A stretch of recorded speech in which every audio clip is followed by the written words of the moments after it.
Hi, everyone. Welcome back to another episode of Crumbl Mumbl, the podcast. So excited to have you here. And I'm also really excited to talk about what we're going to talk about today. So right here next to me, we have one of our franchise owners, Richard Chu. He is debatably one of my favorite people on the planet. So I'm like a little bit biased, but he owns 3 of our Crumbl locations right now. That's right. And they're all in California. Yep. So it's Valencia, Northridge, and Santa Clarita. Fantastic. Yeah. So 3 stores in California. And we're just going to talk to him today about what it's like being a franchise owner, what it's like working with Crumbl and working with customers, bakers, all that jazz. But before we get into it, Richard, tell us a little bit about yourself. Thank you so whatever much. you want. Yeah. Thanks for being here. So my name is Richard Chu. I'm honored to be here. We're honored to have you. I was telling you earlier that the first time I saw this, I binged watch, every single episode. So yeah, to be here now, is amazing. So thank you so much for, giving me the opportunity. Yeah, of course. A little bit of background about myself. I have been in the hospitality business for over 2 decades. My age doesn't show it, but it's been a while. I've worked with some really exciting companies such as, the Bellagio Casino Resorts. Yes. Tao Group, we do a lot of nightlife, and with Ferrari, but I gotta say, Crumbl tops them all. There we go. So I've been a foodie before that word even existed. Oh, you were a hipster foodie. You were an OG foodie. OG foodie. I remember my mom giving me tuition money for kindergarten. Oh. And I decided to treat myself to a feast. I spent every dollar, it wasn't a lot, but on this huge feast, and my mom couldn't believe it. And it was supposed to go towards tuition? Tuition. And you spent on food? Yes, she could not believe it. So she Honestly, she took me to the place I bought it. She's like, did he really spend all this money? He's like, yeah, the guy just sat there and ate a bunch of food. So you were made for this. Yes, I was made for this. Yeah. And, my lovely wife, Nicole, she is a foodie. On her screensaver, it still says, I love food, when Mai has a picture of her. So she is a foodie through and through. In her life, it's food. Closely second is you. Yes. So as it should be. Exactly. And, but she's the most amazing home cook. Actually, I should rephrase that. She's the most amazing home chef baker. Okay. Yeah. So she was one of the reasons why I wanted to get in the cookie business. Yeah. She has this most amazing chocolate chip recipe, But anyways, I'm like, we're gonna it's have amazing. To try Just her butter takes like an hour and a half to make. She makes her own butter. No, she doesn't make her own butter, but the process of the butter, it takes an hour and a half. That's honestly, I think, more impressive. Yeah. The whole butter process takes an hour and a half. Every time I bite into her cookie, I was like, babe, we need to have a cookie shop. And she's like, I don't want to bake for other people. I just want to bake for us. Yeah. And when this opportunity was presented to me by my attorney, I was like, prayers are answered. Done deal. Yeah. It was, that's where I am today. Totally. So, foodie before the word even existed, and married a foodie. And now we are happy. That's great. And I know, so you said you're a foodie. There's a lot of franchises that are food franchises.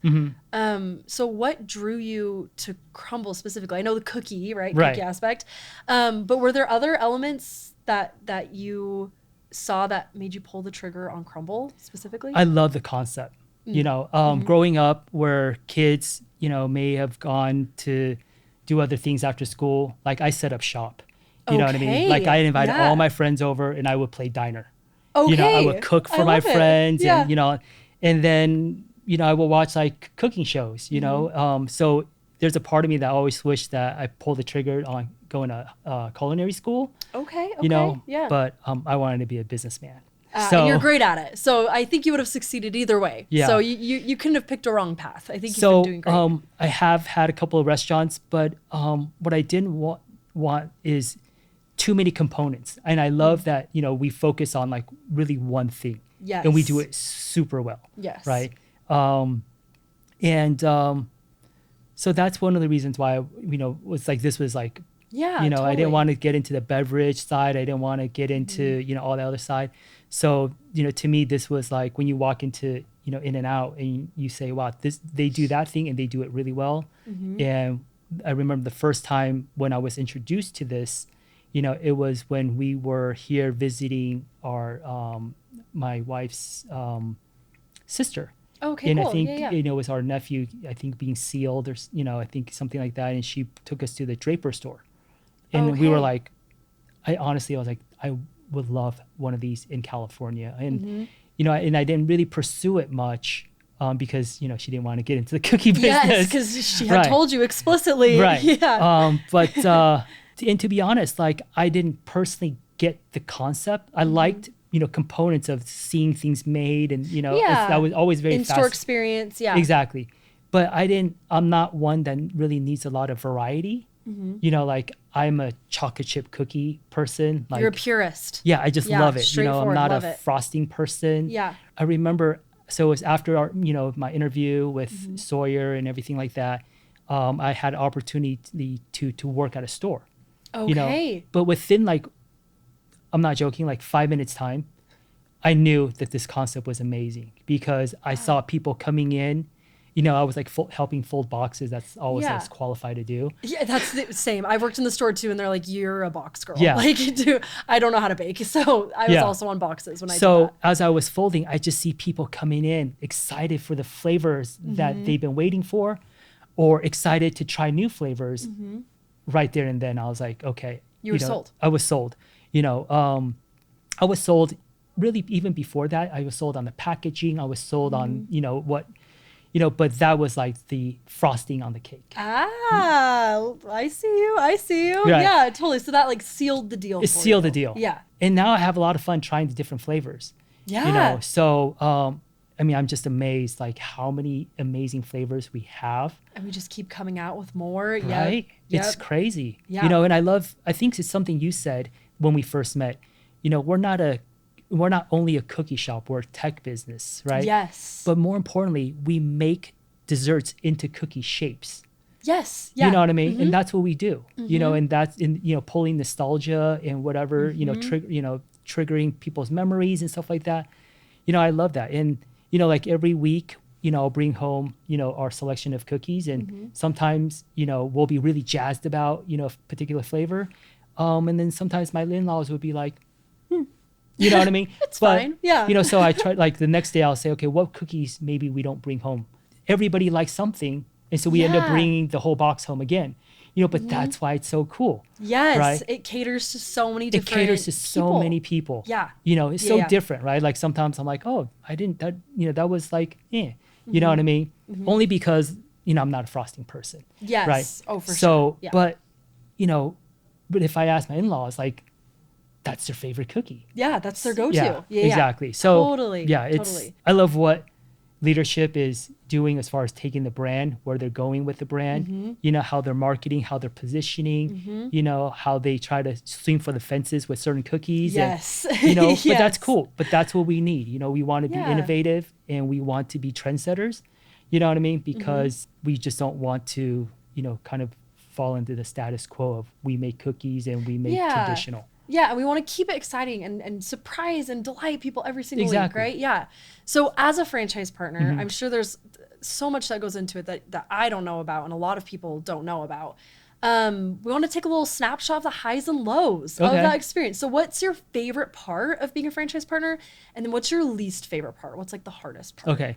So my favorite part for sure is when I present that box of cookies to somebody and they just light up. Yeah. You know what I mean? For sure. Yeah. That seals the deal every single day. The other part I love is that I give opportunities to people, for them to grow. Yeah. Like I love, when people say I don't have any experience, I'm like, I love that.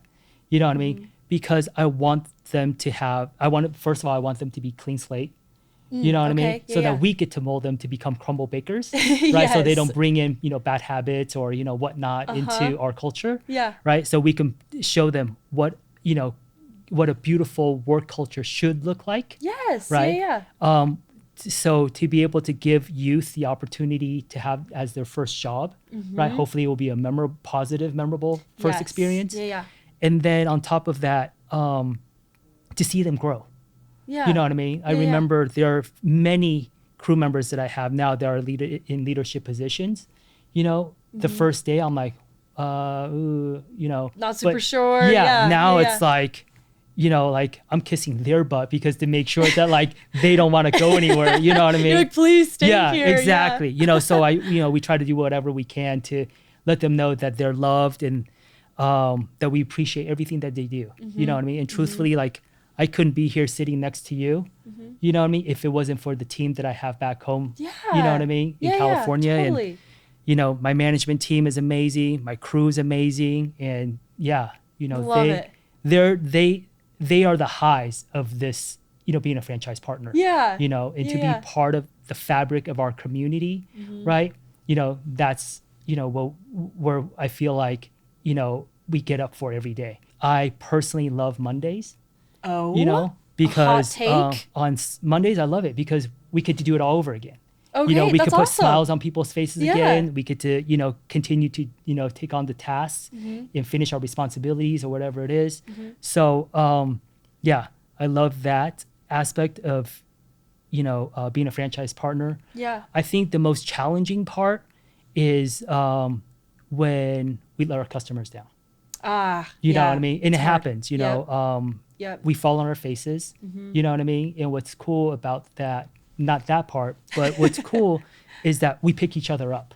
You know what I mean? Yeah. We take the opportunity to say, you know what, we had a bad day or we had a bad transaction, but together, you know what I mean? We're gonna change that bad transaction into something favorable. Yes. You know what I mean? Yes. So something that I do on a daily is I check my Yelp reviews every single day. Oof, those are big. Yeah. Multiple times a day. Yeah. And I reach out to every single person that doesn't give us a 3-star or up. Really? So I've delivered boxes to people. I've delivered, I do almost whatever I can. Yeah. Within the legal confinements. Yes. Right. I stay legal. But to make it, to do the, to kind of reverse their bad experience. Yes. And for the most part, what's kind of cool is that their bad experiences stem from them having a bad day. You know what I mean? Yeah. But then we didn't do what we need to do to heighten their day. Yes. You know what I mean? They were already in a low spot. Right. Yeah. And I think sometimes people come to Crumbl because they're either celebrating or maybe they had a bad day. Yeah. And especially on those bad days, we need to do what we need to do to pick them up. And that's why they come to us. Yes. Right. And I so love maybe that. Yeah. at that, and, for those transactions, we were kind of stale, right? And we don't have stale cookies and we shouldn't have stale personalities at Crumbl. Okay. Right. Yeah. So, I love that. yeah, so I think that is probably, the most challenging is to constantly be, on our toes and constantly sure. be 100%, you know what I mean? Constantly provide excellent customer service. And I think the other part that might be challenging is, getting the store open isn't easy.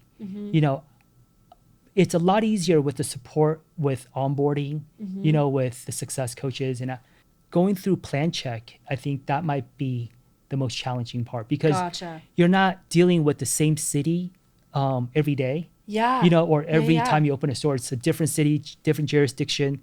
So you have to find out like how to work with these individual cities. And they have like, different ways they do that.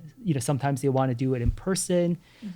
Sometimes they want you to do it online, so once you get through that part and when you get into construction, that's where all the fun begins. Then it's fun. Yeah. You just got to get through that little spot before. Yeah. So, I think those are the highs and lows. Love it. Those are great highs and lows. That was a great journey that you took us on.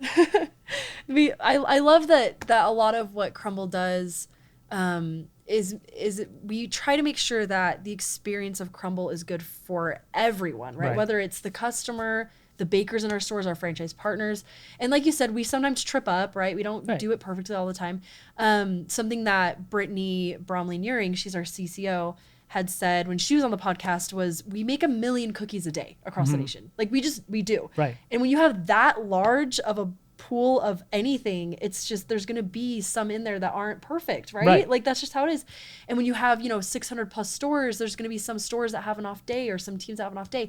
So I love that your perspective is even when we mess up and we trip up, we're going to use that and make it better and Right. try to make the next good moment even better from this bad moment. Right. Which is great. Yeah. And again, I always, it's kind of like a game, you know what I mean? To see if I can flip that review. Oh, okay. Yeah.